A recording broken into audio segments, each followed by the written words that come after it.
Good afternoon, everyone, and welcome. My name is Audrey Lau, and I am the Adult and Senior Services Specialist with the Prince George's County Memorial Library. With me today as co-hosts are Kyla Hannington and Tiana Davis, both of the Prince George's County Office of Human Rights, the county Civil and Human Rights Education Enforcement Agency. Lunch and Learn is brought to you in partnership between the library system and the Office of Human Rights. And we are incredibly fortunate to have as guests for Lunch and Learn people like NASA astronauts and scientists and social scientists, historians, poets, judges, and many more fascinating activists and social leaders. Today, we are thrilled to be joined by another incredible thinker and writer, Dr. Martha S. Jones, on her incredible memoir, The Trouble of Color, which mine is backwards, but this is what it looks like. Dr. Jones is a writer, historian, legal scholar, and public intellectual whose work aims to understand the politics, culture, and poetics of Black America. She is the author of prize-winning histories that survey the American past, from slavery and the founding, the Civil War and Reconstruction, women's suffrage and Jim Crow, on through the modern civil rights and present-day race and identity issues. Her 2020 book, Vanguard, chronicled a long struggle for the ballot that extended from the first Black women preachers through the candidacy of Kamala Harris.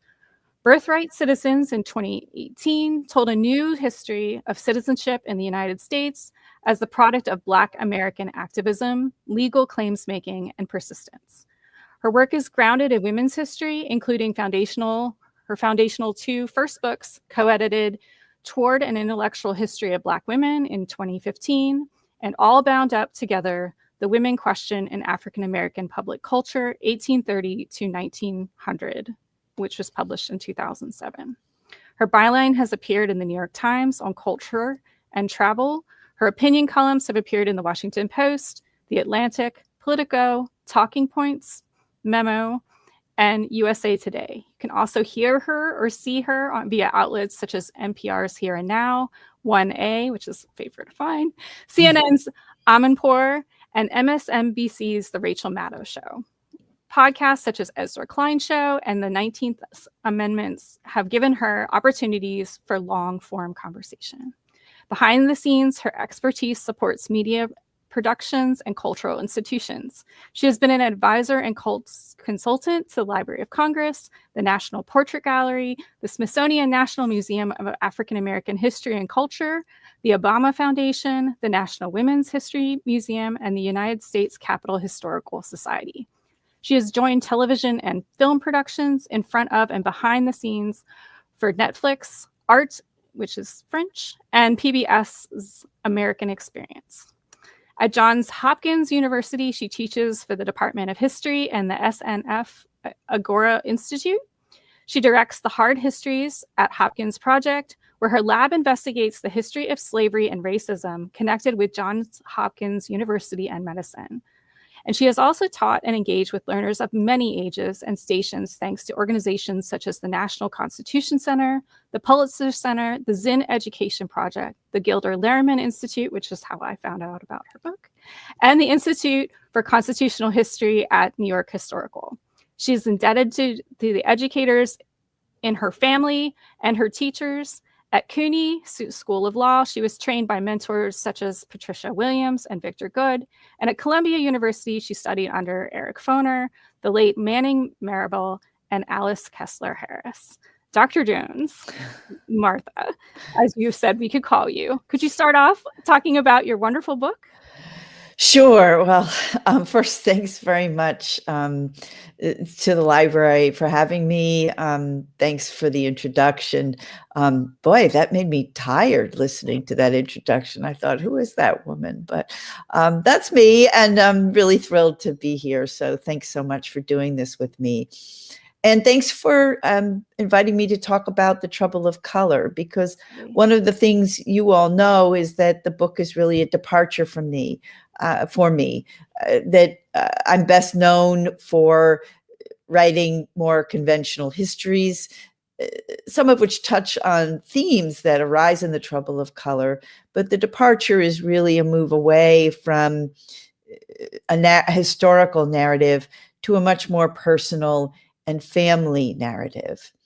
And The Trouble of Color begins with an incident, a moment from my young life, my first semester of college, which is back in the 1970s. And I am a student of a new emerging field of study, Black studies. And in the classroom, during an oral presentation, as I'm standing before the class, kind of shaking with my little index cards in my hands, a classmate gets up and really challenges me, challenges my presence in the room, but really challenges my right, if you will, to speak. He sort of sized up my physical appearance. I don't make sense to him in a Black studies classroom. And he really launches what has been for me a lifelong effort to answer his question, which was something like, "Who do you think you are?" Now,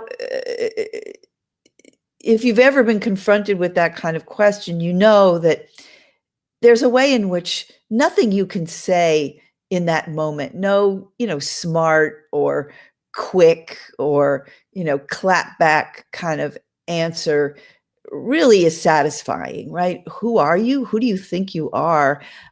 Is a deep question, in fact. And for me, the answer, I always knew that my way of answering that question was to talk about my own family, and to talk about the histories out of which I am born. And the book begins at the start of the 19th century with the history of slavery and sexual violence on the one hand, and on the other hand, so-called anti-miscegenation laws, or laws against marriage across the color line, and people who defy those kinds of strictures.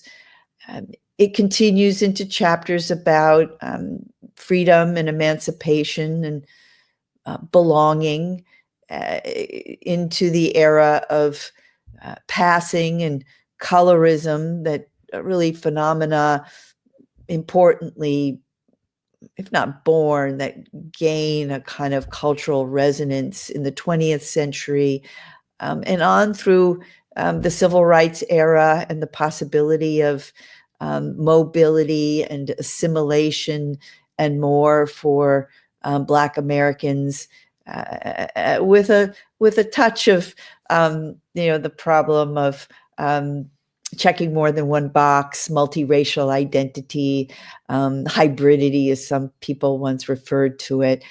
So in some ways, the book is a story about race and color in America, but it is really about a family, and how a family, my family, confronts the dilemmas that race and color in America present for them, but for all of us. And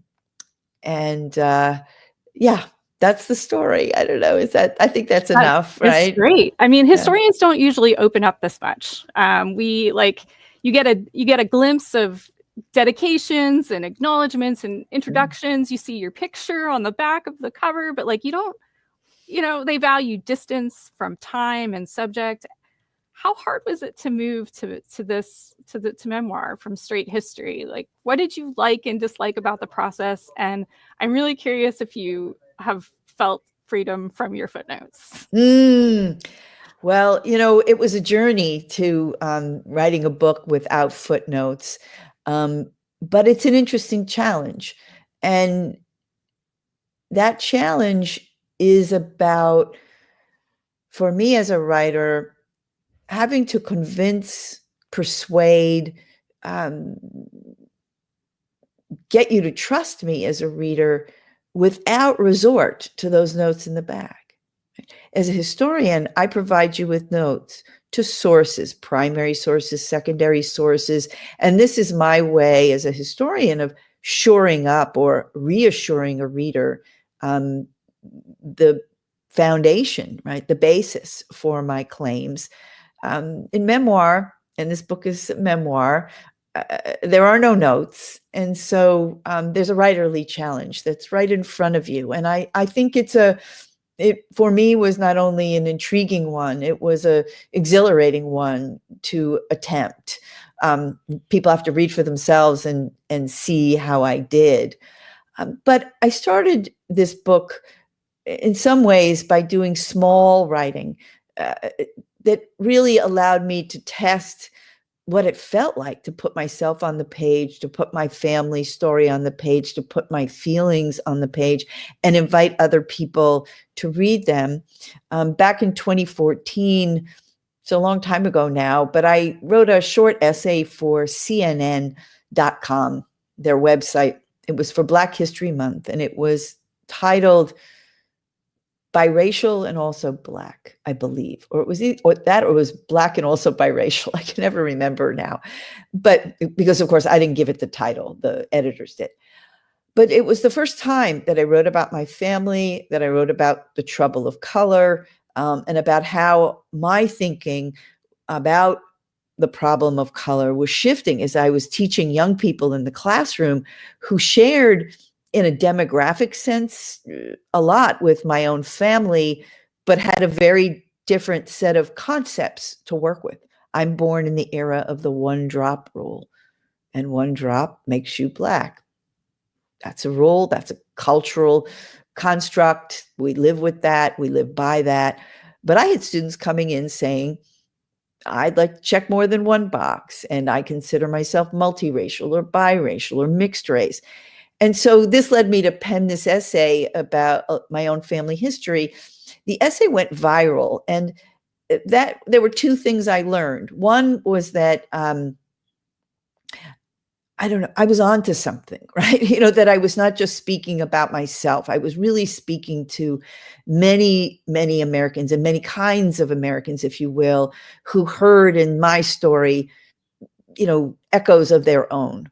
That's very interesting for someone who's, somewhere in the future contemplating memoir. Will my story speak to many other people? It can't just be written for me. But on the other hand, because it went viral and there were millions and millions of readers and thousands of comments in the comment section, I had to sit with a question. Did I really want to be someone who was so visible about her own family, about her own identity, about her own kind of inner thinking? And I don't know if we sometimes think it's the height of flattery to go viral.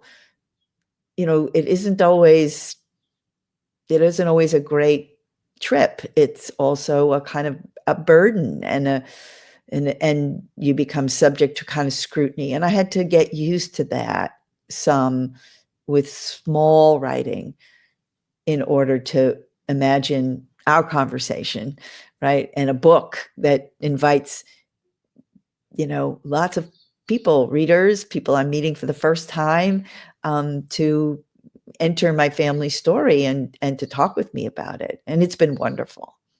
It sounds like the way one of my advisors would always talk about the role of conference papers. Like you put out an idea and you just get all that, but instead of just getting back the academic aspect, it's like the whole world has decided that they have an opinion. So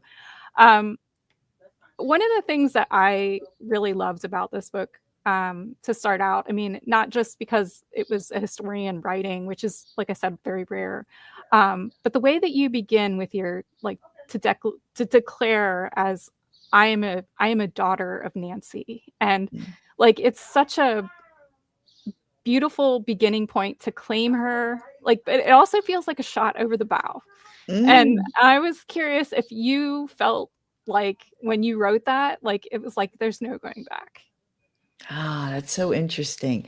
So Audrey's referring to my great, great, great grandmother, Nancy Bell Graves, born in 1808 in Danville, Kentucky, born enslaved in Danville, who lives a long enough life to become a free person, to see her family, her children, and her grandchildren grow into their own lives after the Civil War.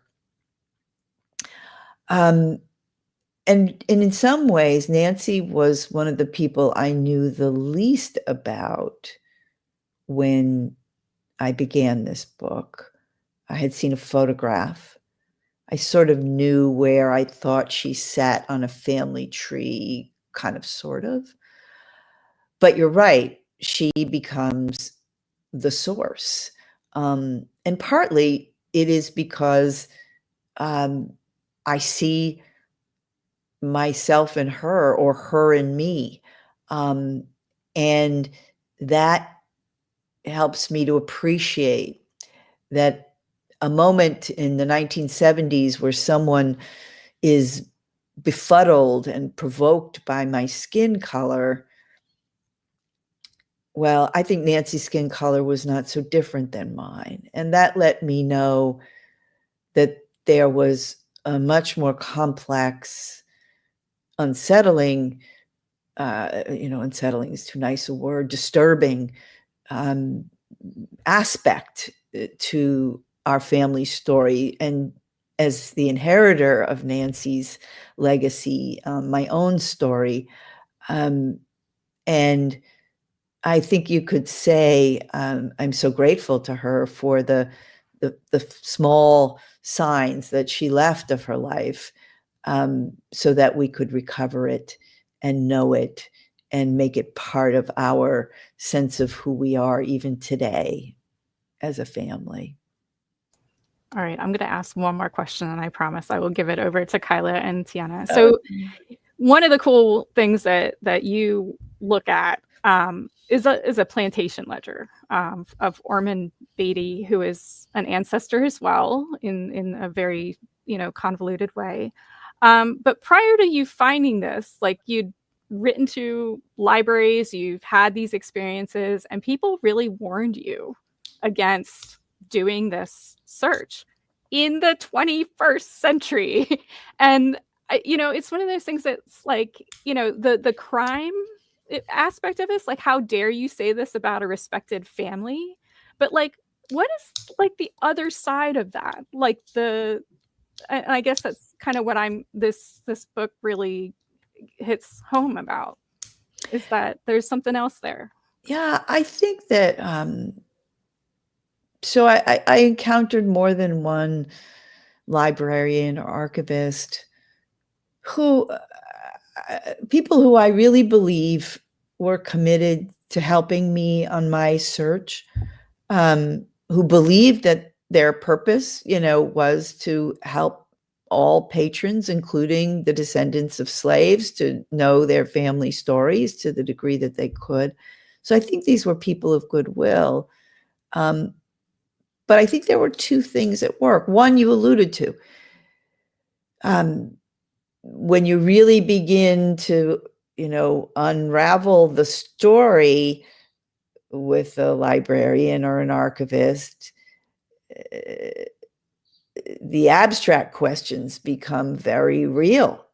And they recognize that you are treading into terrain that is long settled, that is fabled, that is admired, and your questions about enslaved ancestors are going to complicate the stories that are told about an institution like a college. And my Nancy and her family were owned by a man who was a college professor and later a college president.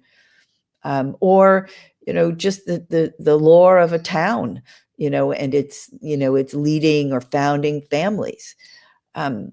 So there's that. I think that perhaps surprising even to a librarian, sense of protecting those stories. There's that. But I think the other thing is that I think people were trying to protect me. And I really believe that particularly when I venture, as I eventually do myself, to central Kentucky, where Nancy was from and where so much of the early chapters in this book play out, I am a fish out of water. I stick out like a sore thumb. Is that the expression? Which is to say, I'm a New Yorker. I'm racially ambiguous. I speak too quickly. I all the things. Nobody would mistake me for someone from Central Kentucky. And it is true that I don't really know where I'm welcome and not welcome. I don't know where I'm safe and maybe less safe.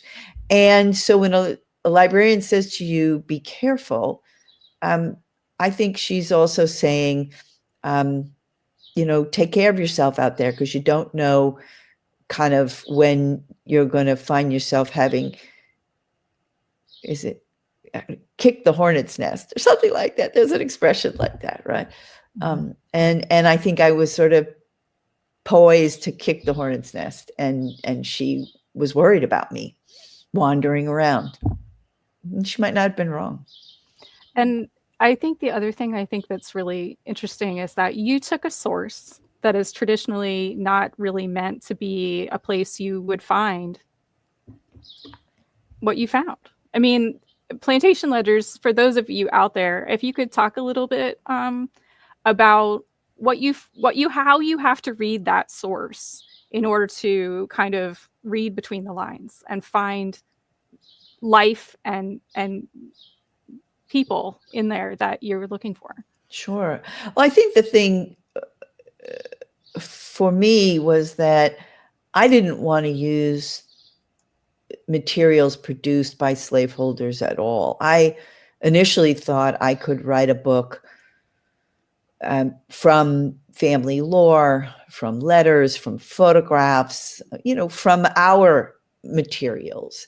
But of course, inevitably, you hit dead ends, or there are questions you can't answer. There are connections you can't make. And then you are facing that dilemma. Will I invite Ormond Beatty and his ledgers into my consciousness, into my story? And I do, but it takes me time. And I have to be, as you're suggesting, very wary, because these are not records that were produced to tell the story of Nancy and her family. They certainly weren't produced to be used by someone like me. They were produced to, preserve the legacy of Ormond Beatty. And so I find things about Nancy's family in those ledgers that I'd never imagined.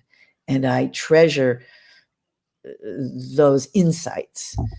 But I never wholly reconcile having to spend so much time with Ormond Beatty in order to get there.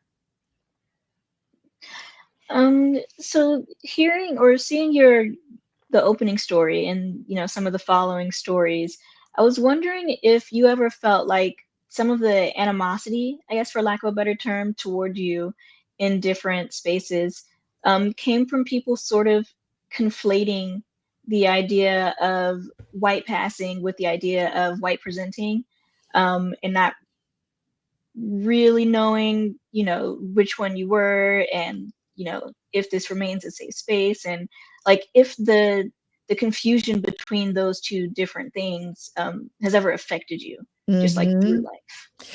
Yeah, well, thank you for the question, Tiana. And I should say, nobody's ever asked me that, but I'm really glad you did, because these concepts of white presenting and white passing are very new ideas about how to characterize someone like me. I grew up with the one drop rule. The color of your skin is irrelevant, right? If you carry, the blood of African ancestors, which I certainly do, if you believe in blood or DNA. And then there is sort of the mixed race, biracial, interracial moment, which is another way of characterizing someone like me. So I'm pretty fascinated by how, even in my own lifetime, right, the labels that are applied to me shift over time. But to your question, I think the answer is yes. And I hope, you'll tell me, I hope in the book I don't try and resolve that for you. I don't really try and resolve that for you. In my life, I think that is a lived dilemma that I cannot resolve, in fact. And so Am I white presenting or white passing? Well, it depends. It depends on where I am and who I'm with and what the context is and what my purpose is in that space and many other things. And if I told you there haven't been moments when I think I have used my skin to an advantage, mostly an advantage that I believed was to protect my my brown skin relatives. Right? I tell a story about traveling with a cousin and her son and his best friend. And we're traveling late at night on the highway and we get pulled over and it's me and 3 brown skin relatives. And everything checks out. But before the officer lets me go, he says, I pulled you over for your own safety. And now I realize he's looked in the car and he's thought that I'm a white woman and that I was alone in the car with 3 Black people. Mm. Now, I could argue with him and clarify for him. But you know what I did? I rolled up the window and I got us out of there because I thought this isn't a safe place for these boys. We had 2 boys in the back. They were 12 or 13. And I thought this isn't a safe place. And so we're out. And so I don't try and resolve that for you, though I know folks are eager for me to resolve that and are calling on me to resolve that and to stake out a position. And I don't have any like doubts about who I think I am, but how am I seen in the world? Many different ways. And it depends on where we are and who we're with and what the context is and how I deal with that. On most days, I don't deal with it at all, honestly. I mean, I just do what I do. But it would be naive to say that even when I'm doing ordinary things in the course of my days, that folks aren't reading me like they read all of us by many terms, including race and color terms. And I'm not sure what anybody's thinking. I mean, I don't know. I gave a talk the other day, somebody set the microphone and she said, you came out to the podium. And I was like, oh Lord, what is this white woman doing at the podium? And I was like, there we are, and, I had to give a whole talk to, help her think about that in a more, in a more thorough way. Oh, it is. I find this such an interesting and like, obviously critical conversation. I do want to share some audience questions and comments. We actually have a couple different classes that high school classes that join us regularly, but I will just tell a quick story about that. I worked at a previous job. I worked in an environment where all of my colleagues were African American and maybe 90% of our clientele, and we're in this locked space. You had to get in, allowed into by a security guard. And I was working with somebody and he needs to go to his car to get something. So when he came back in, the security guard said, who are you working with? And he said, I'm working with a light-skinned Black woman with glasses. And so the security guard came in and looked around and tried, and he I guess made several passes and then finally went in. And I was the only white person there. And he finally went out and he said, do you mean a white woman? And the guy said, maybe. And so it's just I think of this as who determines, or the eye of the viewer. And I don't know. I just think it's all it's important, and I write about in this book, a great grandmother who in the 1820s, marries my great grandfather. She's a so-called white woman and she spends the rest of her life as a woman of color. Why? Because anti-miscegenation laws otherwise make their marriage illegal. They make her children bastards, which is, a crime in early 19th century North Carolina, makes both of them guilty of the crime of fornication. So the stakes are high, right? And so that's the other, I think, answer to Tiana's question, right? Is the stakes shift, right? And and so for my classmate in that classroom in the 70s, he felt, I think, Black studies was a space for Black folks, right? And there was learning going on, but there was also sort of cultural transformations happening. It was a safe space, as we'd say in 21st century parlance. And so who I was and what I was mattered in a very particular way in that classroom, as opposed to, my psychology class in the afternoon, where folks might have had the same questions, but the stakes weren't the same in psychology as they were in Black sociology. And I think that's a little bit your point, that context really matters and the stakes really matter. And sometimes we can just say, it's a mistake. And other times, for Mary and Elijah, my great-great-grandparents, the stakes are life and death.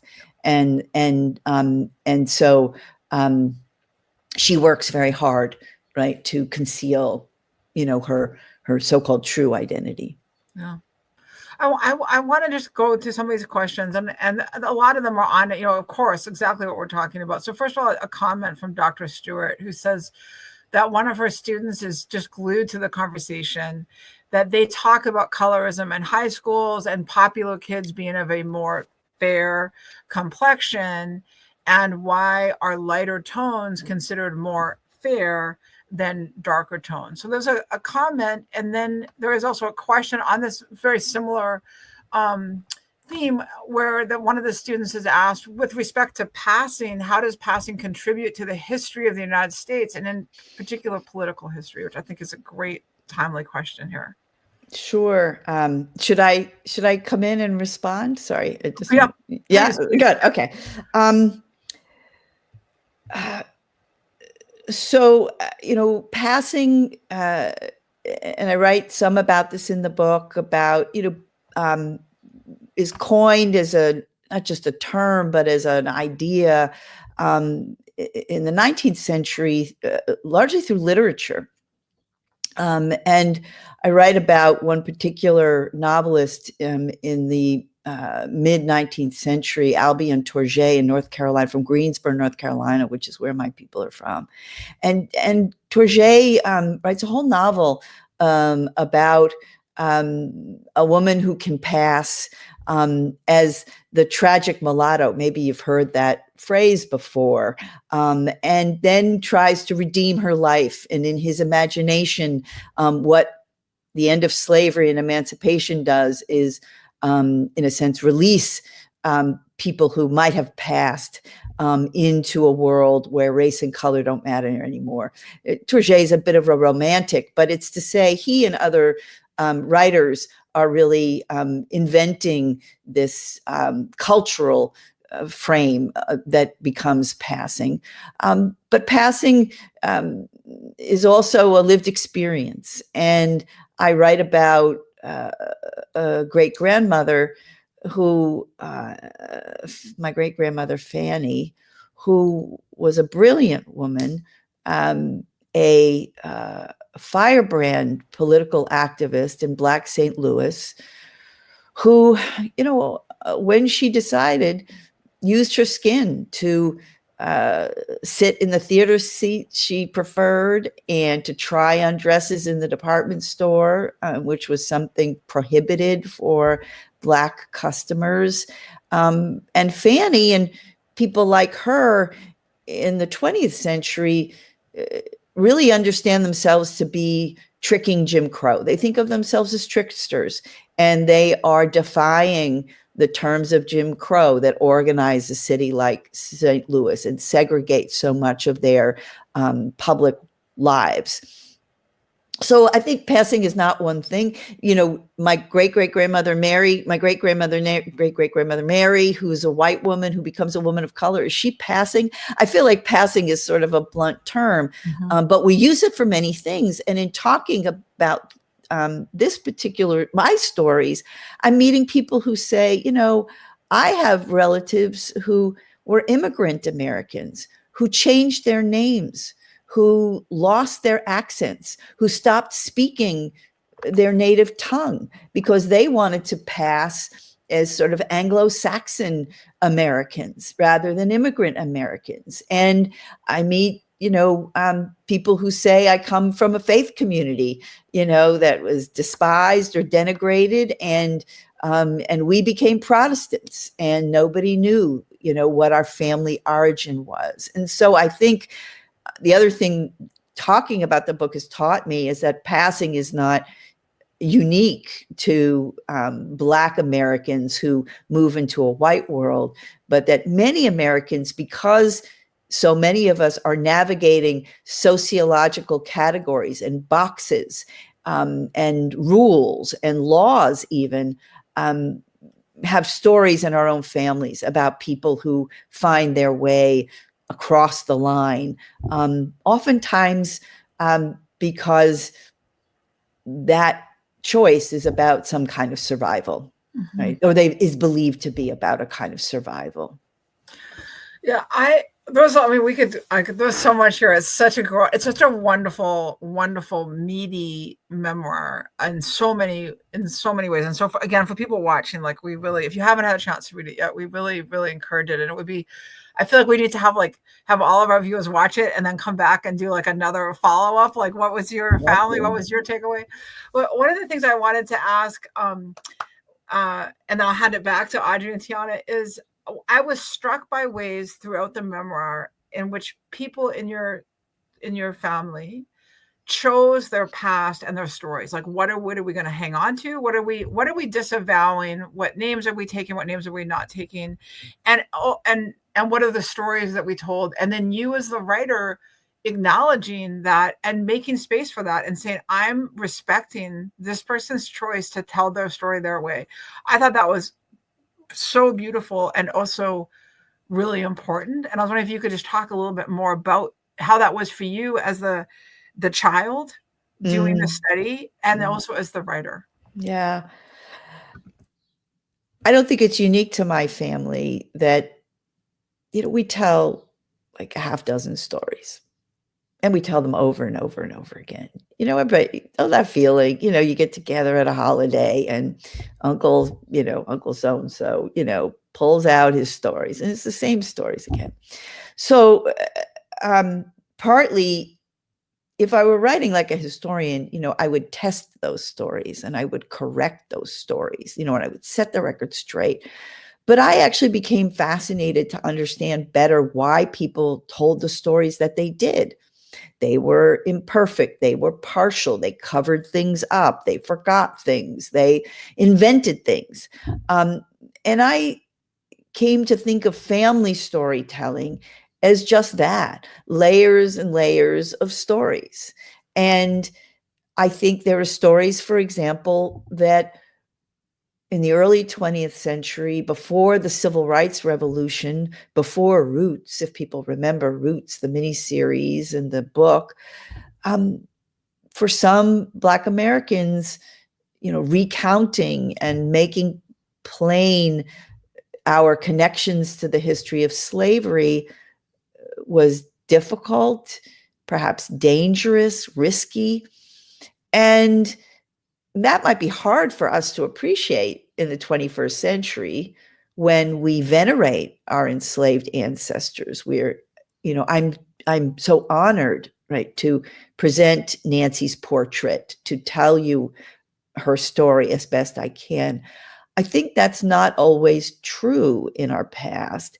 And because it's a family story, I really didn't have an appetite for what's in it for me by proving somebody wrong or exposing them in some, kind of rebuke for having omitted some part of the story. And I think that's part of what family is we tell the stories that we need to tell, that we must tell, that we can tell. And that shifts from generation to generation. So mine is a version of our family story. It's not the only version of our family story. And maybe if I'm successful, it's not the last version, right? And I can tell you already my cousins are sending me like notes, that say, but you didn't get this story. What about this? And I love that, because I think that in every story we tell, there's a kind of truth. It's not the truth about the facts, it's an emotional truth.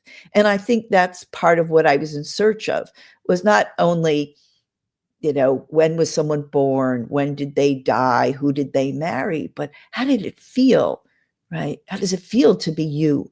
And that's an emotional truth rather than, a factoid, and that means even the story that's wrong, even the story that's misleading has its own kind of truth embedded in it.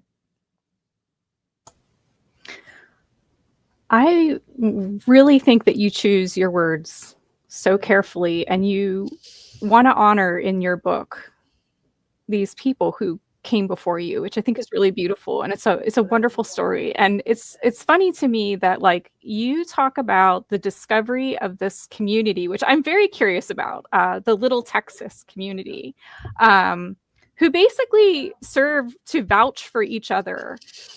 This group of families who, are basically your people. Like, you have found your people in time. Like, you're asking these questions, who am I? And you find them, and you do so in a chapter called Amalgamation. And I have spent enough time in Mississippi to know that that is like a slur. Like, when people used it, it was a terrible word.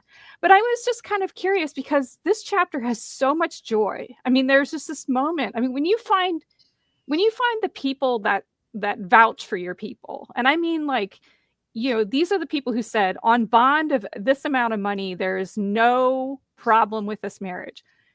Same with immigrants. Those people who said, I'm going to support you in your journey to this country. I mean, it means so much to meet and know those people. So how do you sit with the word amalgamation? Like, it was just a really strong word. And I just was curious how it sits with you, what it means to you, and why you called this chapter, like, what I consider just an awful word for this joy.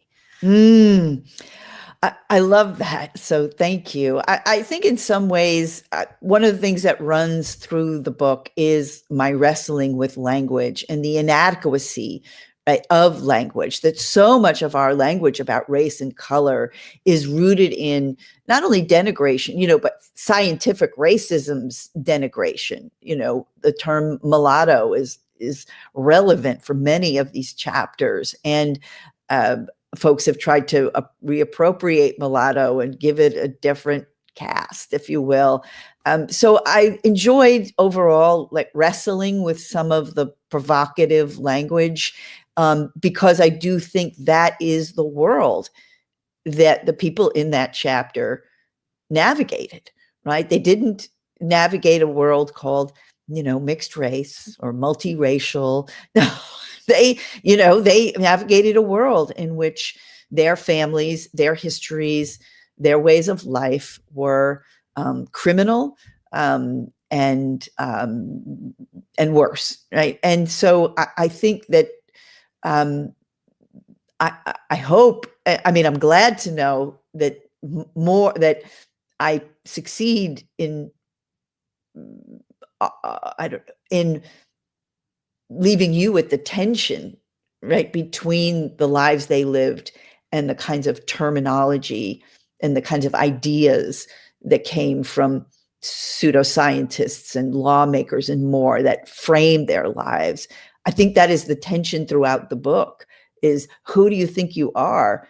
Well, it's one part who you think you are, and it's one part who the world thinks you are. And we live lives that in various moments across time toggle between those two things, right? And so maybe you're describing for me the success of the chapter, but it's true. When I write about the wonderful Rhiannon Giddens in that chapter, and I just went to see her on Sunday night, where she talked about Little Texas and Greensboro as the font for her extraordinary, musicality and style and historical sense about music.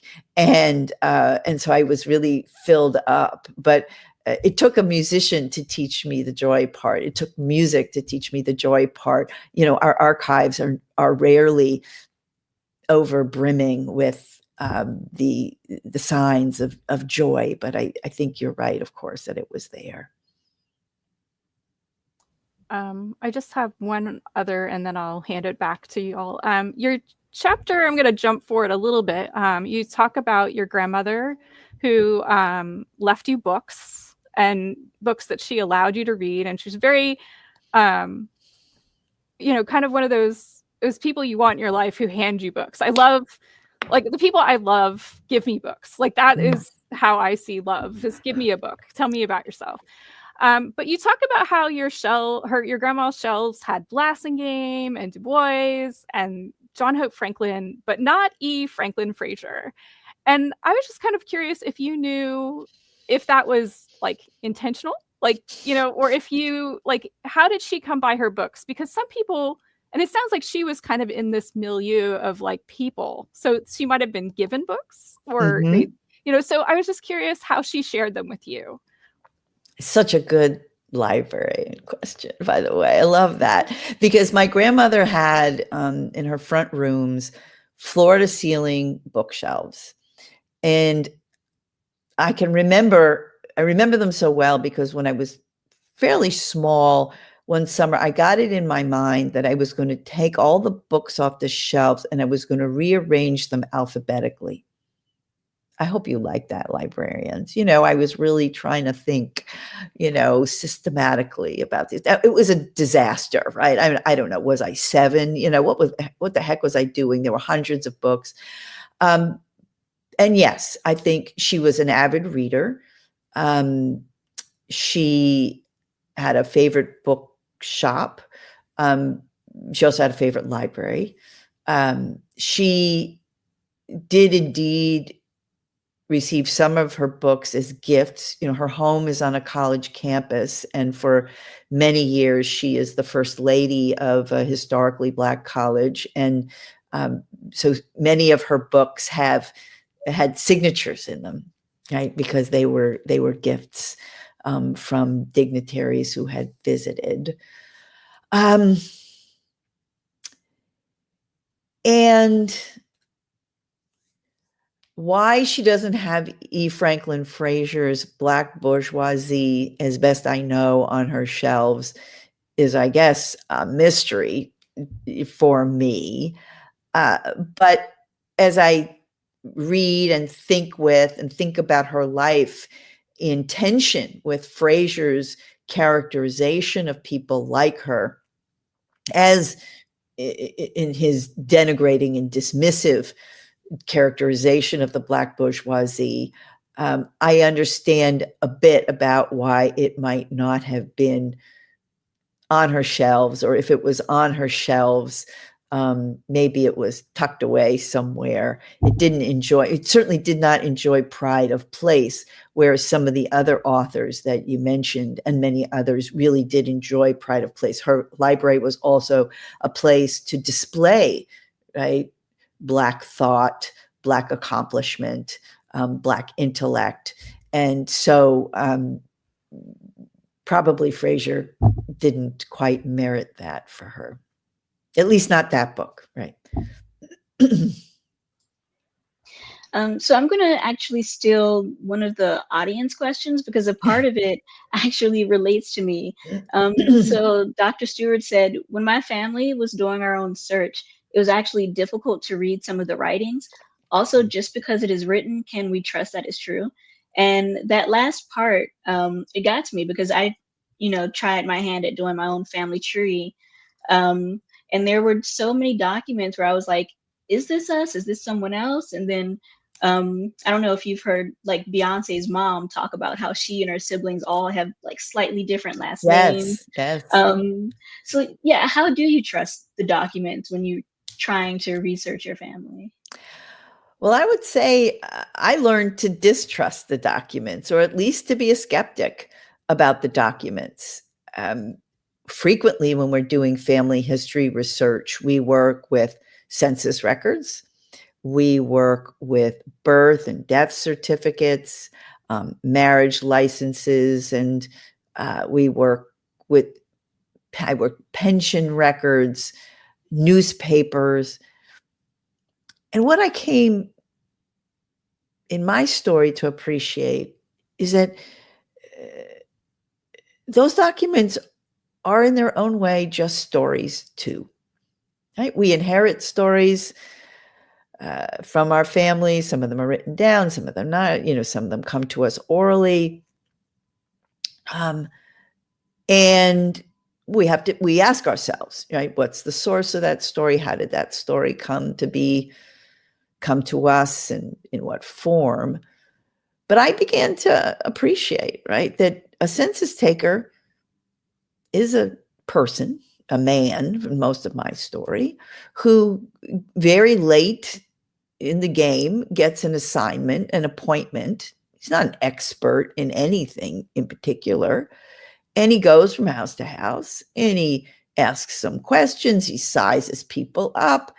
He's been given a form and instructions by the Census Bureau in Washington, which means that already the possibilities are predetermined by the census agency. And then he fills it out. Well, frankly, that's a story, right? It's what he saw. It's what he thinks he saw. It's what somebody told him. It's what somebody told him that was true. It was somebody told him that was not exactly true. It was what he understood. It was what he misunderstood. And it's all framed in the questions that bureaucrats in Washington are most interested in. The racial categories that they authorize, right? Rather than the question, an open-ended question, right? That says, tell us about your family history. Tell us about your people. Who do you come from? Wow, you would learn a whole lot more than you could ever learn from the census. So I think we have to take the census and other documents like it with a grain of salt. I read about my own birth certificate at the end of this book, and it is wrong. But it is a story, and it is a story told by a physician. And I hope it's an interesting one, but it's a reminder that even our own birth certificates are a story written by humans, and they may not comport with the stories we tell about ourselves. I think that's disappointing for folks, who are really trying to do like a very, we do the kind of very mechanical genealogical work, right, of trying to fill out a tree and connect dots. But, my family, I don't know about yours, or Dr. Stewart's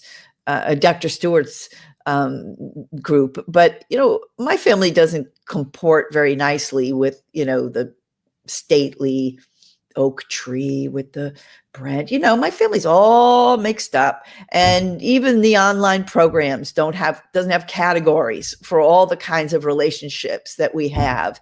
And I think that's really the story of families. And then in a way, the tree, has been one of those, gently pernicious metaphors that has misled us, right, about how to tell our family stories.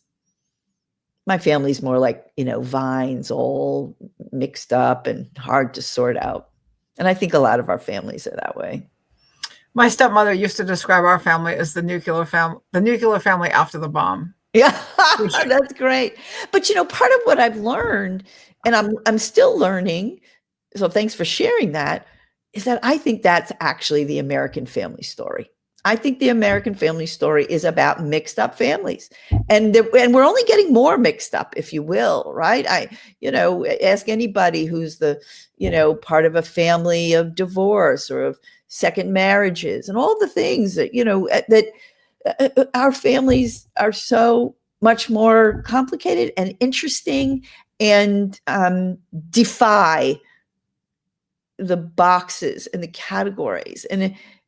And it's been one of the real honors, right, of talking with people, is hearing those stories told firsthand. And people saying, you think you know my story, but let me tell you about my mother's side of the family, and now we're learning how wonderfully complicated we are and how connected we are through everyone's confrontation with the boxes and the categories, and trying to live lives that are not only our own, but that are legitimate, even when they don't comport with those things. Yeah, and I really love that. And I think for everybody watching this idea, I think that we can think that if we don't fit that little tidy tree, or that there's something, that we're the outlier. And so I think hearing you and, to take this to heart, that it's just like, and I love this about the memoir, that your book, it's an American family memoir. So it's also, as I was reading it, it was like, this is a history that touches everybody, and Yes. that we are all, this is what it is to be in America and to be American. And I know we're almost out of time. So Audrey, do you want to have a last question? I think, like Kyla talks about, how does your present right now, our present, galvanize the way you tell these stories? And like, what are you hoping? Because I know what I see when I read this book. It's like finally someone is putting the stories together again, because sometimes we pull them apart, we get the little pieces, but you've, in one family tree, is all over it, you've placed it in front of us. We've got kids, young people in the audience, we've got people who may or may not be into history. Like, what are you hoping people take from these stories? Well, I think it is about our families being seen and being unequivocally at the center of an American story. What makes us Americans is not because we squeeze ourselves or try to squeeze ourselves into boxes, right? It is because we defy the boxes. And not all of that is easy. That is part of our hard history, but it is also part of some of our most sort of beautiful and inspiring histories.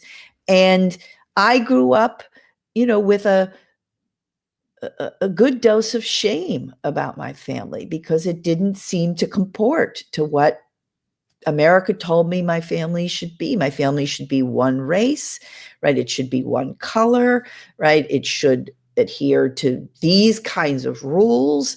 It should have this kind of shape.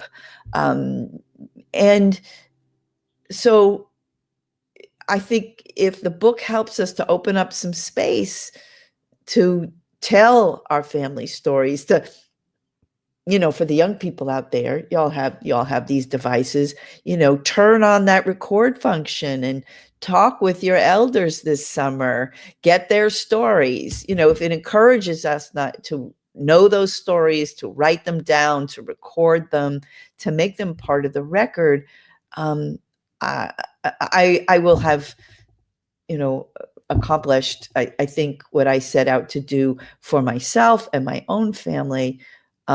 But what I've learned is that the story I tell really has such important resonances with many, many, many types of families and many, many, many kinds of histories. And that, to me, in a time where we know it is very difficult to talk to one another about many things, I think family and family history is still one of those places where we can do that, and do that with some fascination and the sense of discovery and joy and curiosity and strangeness. And so it's not a bad place to hang out in a time where it's hard to talk about so many other things. All right, I'm going to be the bad guy today. So we are out of time. Professor Jones, Martha, it was fantastic to have you with us today. Your book is brilliant. I think we can all say safely, this is like, we've all shed many tears reading these pages, and we're hoping that all of you will go out and take this book and read it and really appreciate it for what you've given us. So I want to say thank you for being with us today.